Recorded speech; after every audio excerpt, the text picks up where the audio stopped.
Hey everyone, welcome back to the channel.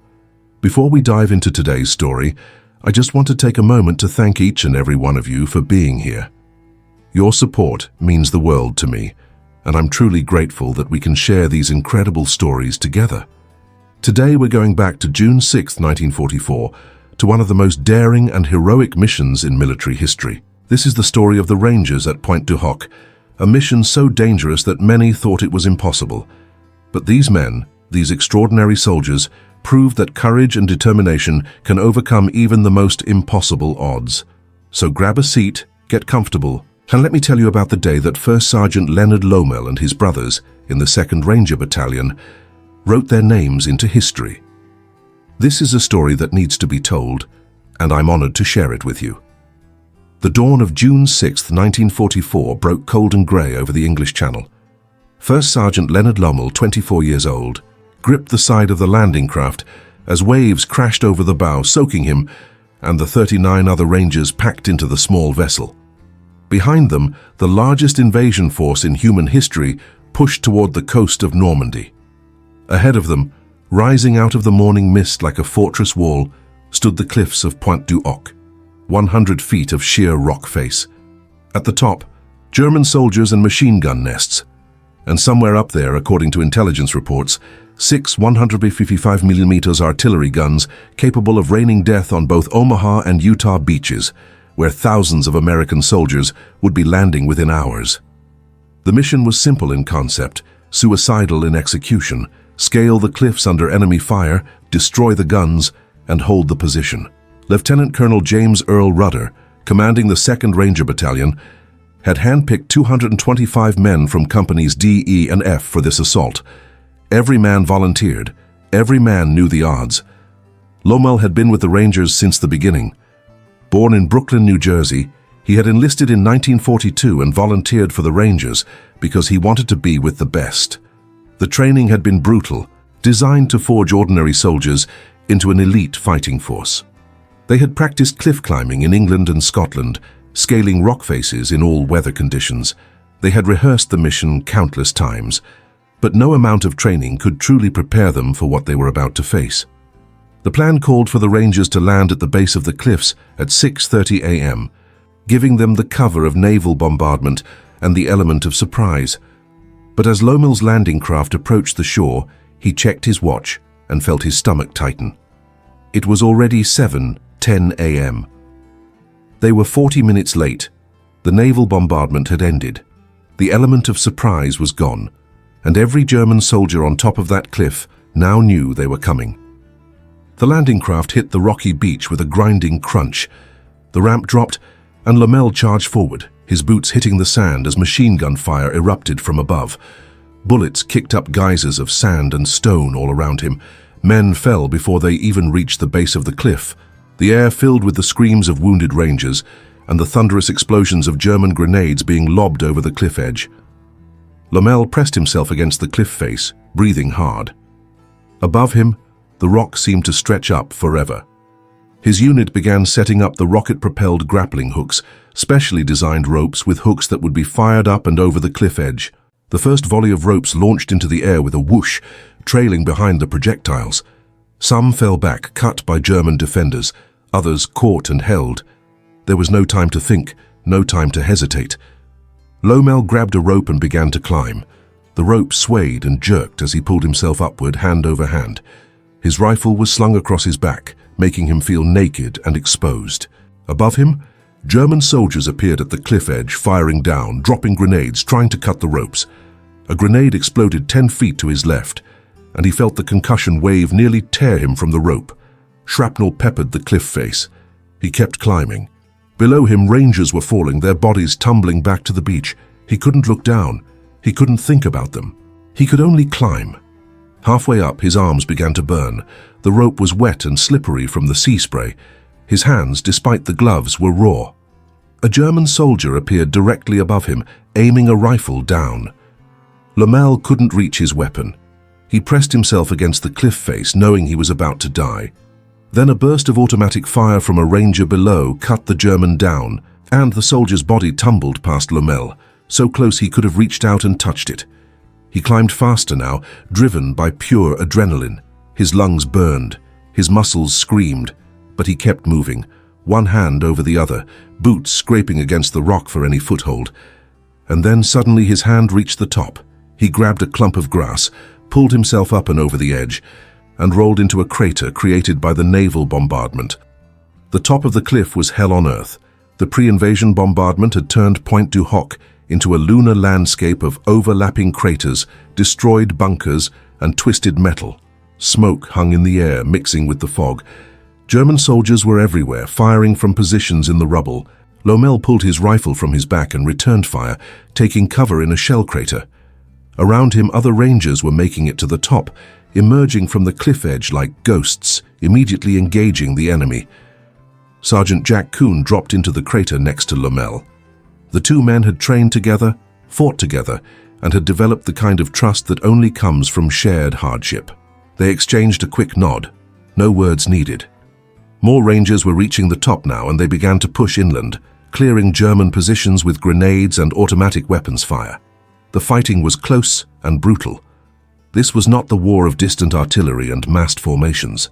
This was personal, soldier against soldier, often within arm's reach. Colonel Rudder established a command post in a crater near the cliff edge, even as German counterattacks intensified. Radio operators tried desperately to contact the fleet offshore, to signal success, to call for reinforcements. But the radios had been damaged in the landing. They were cut off, alone on top of the cliff with a determined enemy all around them. Lomell and Kuhn, along with their squad, pushed toward the fortified gun positions that were their primary objective.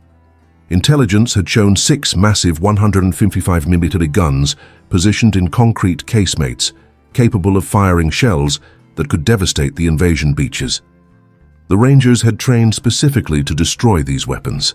They carried thermite grenades designed to melt through gun barrels and spiking charges to destroy firing mechanisms. They reached the first casemate, moving carefully through the smoke and debris. Lomell kicked in the entrance, rifle ready. The bunker was empty. He moved to where the gun should have been mounted. There was nothing there, just wooden poles, roughly the same diameter as the massive artillery pieces, positioned to fool aerial reconnaissance. His blood ran cold.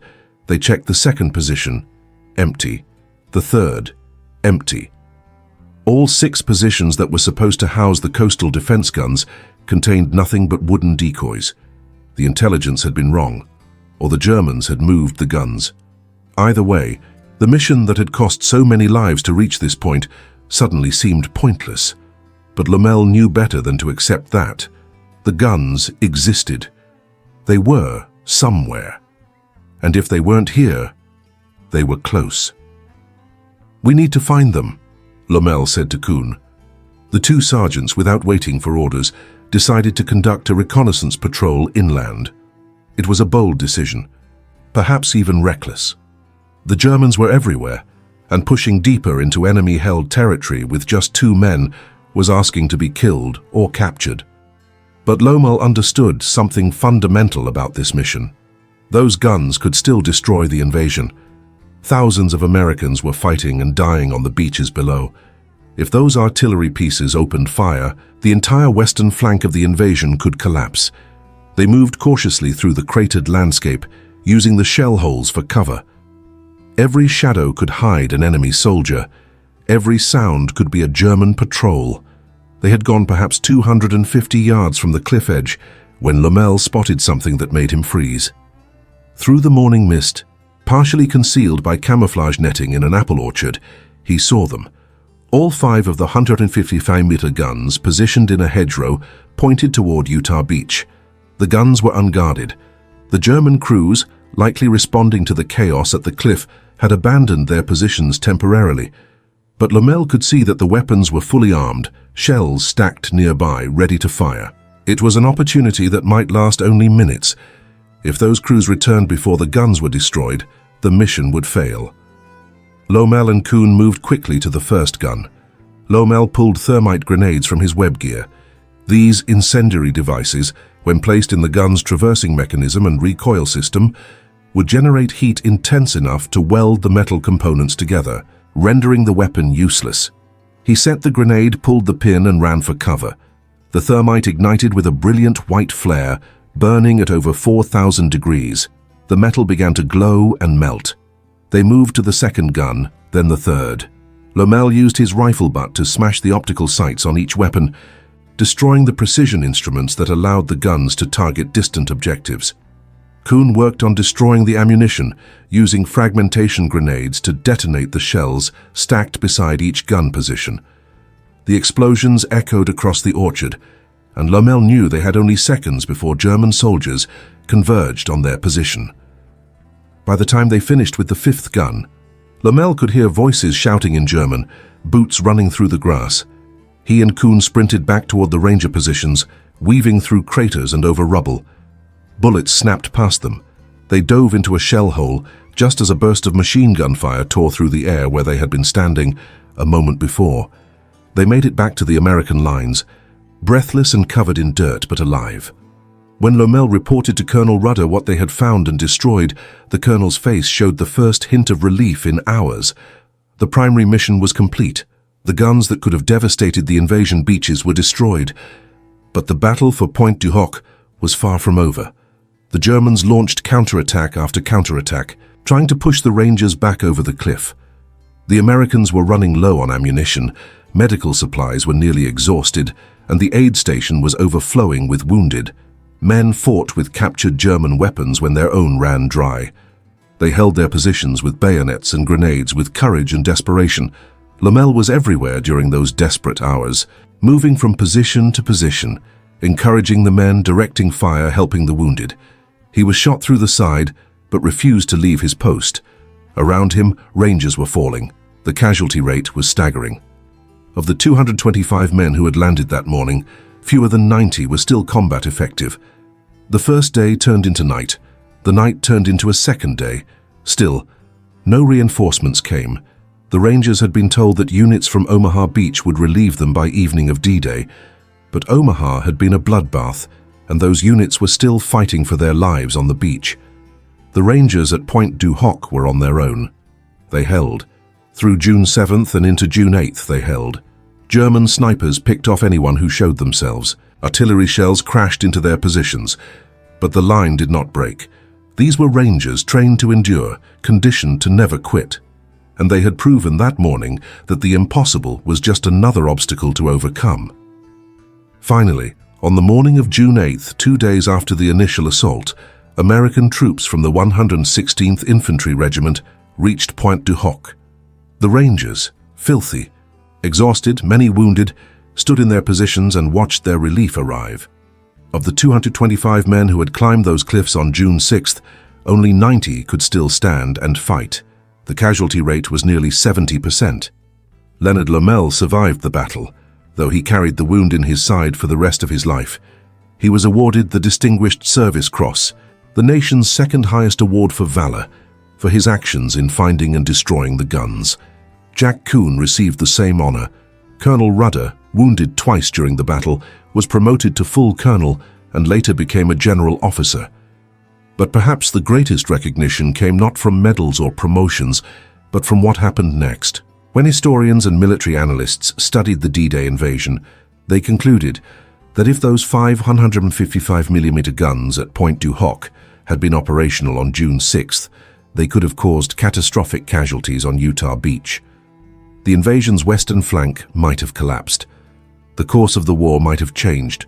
2 sergeants acting on initiative, conducting a 2-man patrol deep into enemy territory, had quite possibly saved thousands of lives and helped secure the success of the largest amphibious invasion in history. The Rangers held Pointe du Hoc for 3 days against overwhelming odds. They accomplished their mission despite impossible circumstances. They climbed a 100-foot cliff under fire, fought for their lives on top, discovered their primary objective was missing, found and destroyed it anyway, and then held their position against continuous counterattacks with dwindling ammunition and mounting casualties. They wrote one of the most remarkable chapters in American military history, a story of courage, initiative, sacrifice, and absolute refusal to accept failure. Years later, when asked about that morning, Lomell would say simply, "We were Rangers, we had a job to do." That understated response captured something essential about the men who fought at Pointe du Hoc. They did not see themselves as heroes performing impossible feats. They saw themselves as soldiers doing their duty, no matter the cost. The cliff still stands today, preserved as a memorial. The craters remain, filled with grass now instead of smoke and blood. The bunkers are still there, silent witnesses to what happened on that June morning. And if you walk through that apple orchard south of the cliff, you can still see where the guns once stood, where two young sergeants changed the course of history. Now I want to take a moment to talk about the historical significance of what we just covered, because this story represents so much more than just one battle. The assault on Pointe du Hoc was part of Operation Overlord, the Allied invasion of Nazi-occupied France that began on June 6, 1944. This was the beginning of the end of World War II in Europe. Over 156 EWO-Zera's Allied troops landed in Normandy that day, across 5 beaches and numerous airborne drop zones. The planning for this operation took years, involving deception campaigns, massive logistical preparation, and the coordination of American, British, Canadian, and other Allied forces. The 2nd Ranger Battalion's mission at Pointe du Hoc was considered one of the most dangerous assignments of the entire invasion. Military planners knew the casualty rate would be extremely high, but they also knew that those coastal guns had to be neutralized. What makes this story even more remarkable is that when the guns weren't where they were supposed to be, soldiers like Lomell and Kuhn didn't just give up. They adapted, they improvised, they pushed forward into even greater danger to complete the mission. The Rangers who fought at Pointe du Hoc came from all over America. They were farm boys and city kids, college students and factory workers. What united them was their willingness to volunteer for the most dangerous duty, to train harder than anyone else, and to accept a mission that many thought was suicidal. The casualty rate of nearly 70% tells you everything you need to know about what they faced. These men paid an enormous price, but their sacrifice helped ensure that the D-Day invasion succeeded. The period of 1944 was one of the most critical years in human history. The world was locked in a global conflict between the Allied powers and the Axis forces led by Nazi Germany, Fascist Italy, and Imperial Japan. By June of 1944, the Soviet Union was pushing back German forces in the east, but the Western Allies had not yet opened a major front in Western Europe. The success of the Normandy invasion changed that, creating a two-front war that Germany could not win. Within a year, the war in Europe would be over, and the Nazi regime would be destroyed. For historical research on this topic, several excellent sources document the Pointe du Hoc assault in detail. The U.S. Army's official history, published by the Center of Military History in Washington, D.C., provides comprehensive documentation of the 2nd Ranger Battalion's actions. The National D-Day Memorial in Bedford, Virginia, maintains extensive records and oral histories from veterans. The American Battle Monuments Commission oversees the Normandy American Cemetery and the Pointe du Hoc site itself in Normandy, France, where visitors can still see the battlefield largely as it appeared in 1944.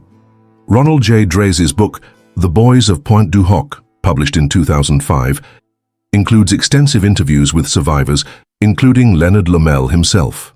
Douglas Brinkley's The Boys of Pointe du Hoc also provides detailed accounts based on veteran testimony. The Eisenhower Center at the University of New Orleans conducted numerous oral history interviews with D-Day veterans in the 1990s and early 2000s, preserving first-hand accounts before that generation passed away. This story matters because it reminds us of what ordinary people can accomplish when they're asked to do extraordinary things. The Rangers at Pointe du Hoc were not superhuman. They were young men, most in their early 20s, who were scared, cold, wet, and facing an enemy determined to kill them. But they climbed that cliff anyway. They fought when wounded. They held when surrounded. They completed their mission when it seemed impossible. That kind of courage and determination is not confined to one generation or one war.